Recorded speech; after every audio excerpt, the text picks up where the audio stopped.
দর্শক, পুরান ঢাকার হোসেনি দালান এলাকায় রয়েছেন সহকর্মী নিয়াজ মোরশেদ। আমরা যুক্ত হচ্ছি তার সাথে। নিয়াজ, পবিত্র আশুরা উপলক্ষে হোসেনি দালান আপনি আসলে দিনব্যাপী আসলে কি কি কার্যক্রম দেখতে পাচ্ছেন আমাদের জানাবেন। অতসী, আমরা ঠিক 1 ঘন্টা আগে আমরা বলেছিলাম যে আসলে এখানে মুসলমান ধর্মপ্রাণ যে সব মানুষ রয়েছে যারা আজকের এই পবিত্র আশুরা পালনের জন্য হোসেনি দালানে আসলে জনসমাগম খুব কম ছিল।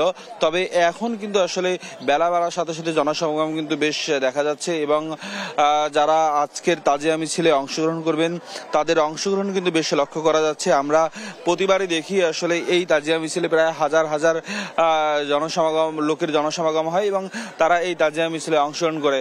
আপনি দেখতে পাচ্ছেন যে এই হোসেনি দালানের সামনে এখন কিন্তু বর্তমানে কিন্তু বেশ লোকের উপস্থিতি রয়েছে এবং নারী পুরুষ থেকে শুরু করে বৃদ্ধ শিশু সব বয়সের মানুষ কিন্তু এখানে এসেছেন এবং তারা কিন্তু বিভিন্ন সাজে কিন্তু সজ্জিত হচ্ছেন।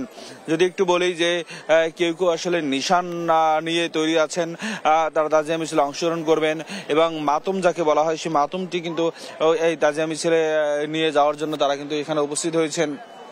এবং যে র্যালির সামনে মানে তাজিয়া মিছিলের সামনে যে আপনার ঘোড়াগুলো থাকে সেই ঘোড়াগুলো কিন্তু আসলে সজ্জিত করা হচ্ছে, আমরা সেটাও দেখতে পাচ্ছি।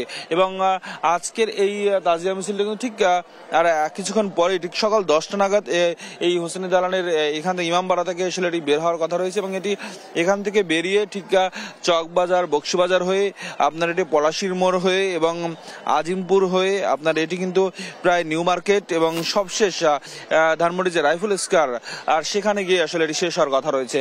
এবং আজকের যে এই আপনার তাজিয়া মিছিলকে কেন্দ্র করে কিন্তু পুলিশের যে নিরাপত্তা রয়েছে এবং সেই সাথে র্যাব এখানে রয়েছে, আমরা দেখতে পাচ্ছি ফায়ার সার্ভিসও রয়েছে। মানে এই তাজিয়া মিছিল কেন্দ্র করে আসলে বেশ নিরাপত্তা ব্যবস্থা কিন্তু বেশ জোরদার করা হয়েছে। এবং আরেকটু বলে রাখি যে আজকের এই দিনটি কিন্তু আসলে আপনার একটা শোকের দিন এবং সেই শোকের দিনটিতে কিন্তু এই যে মুসলমানদের মধ্যে যারা শিয়া সম্প্রদায় রয়েছে তারা এই দিনটিকে আসলে শোক হিসেবে পালন করে এবং এই শোক হিসেবে পালন করার জন্য তারা কিন্তু কালো জামা কাপড় কিন্তু তারা আসলে পরে আসেন এই তাজিয়া মিছিলে অংশগ্রহণ করার জন্য। এবং তারা বলছেন যে আজকের এই দিনটিতে আসলে আপনার তাদের কাছে বেশ মর্যাদাপূর্ণ এবং তারা এই দিনটিকে বেশ একেবারেই আপনার খুব গুরুত্ব সহকারে তারা আসলে পালন করেন। এবং এই দিনে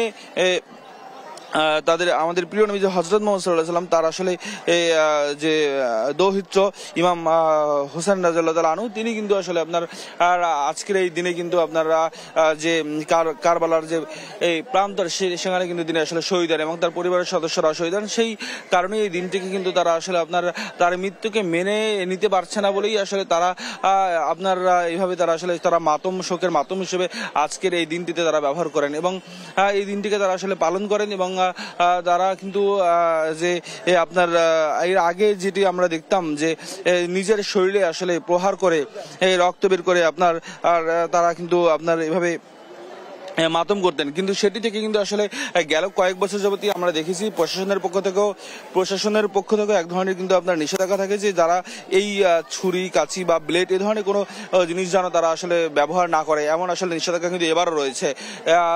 আর কিছুক্ষণ পরেই আসলে এই তাজিয়া মিছিলটি বের হবে হোসেনি দালান থেকে, তখন আমরা সর্বশেষ জানাবো আপনাদেরকে। এই ছিল আপাতত আমার কাছে সর্বশেষ তথ্য।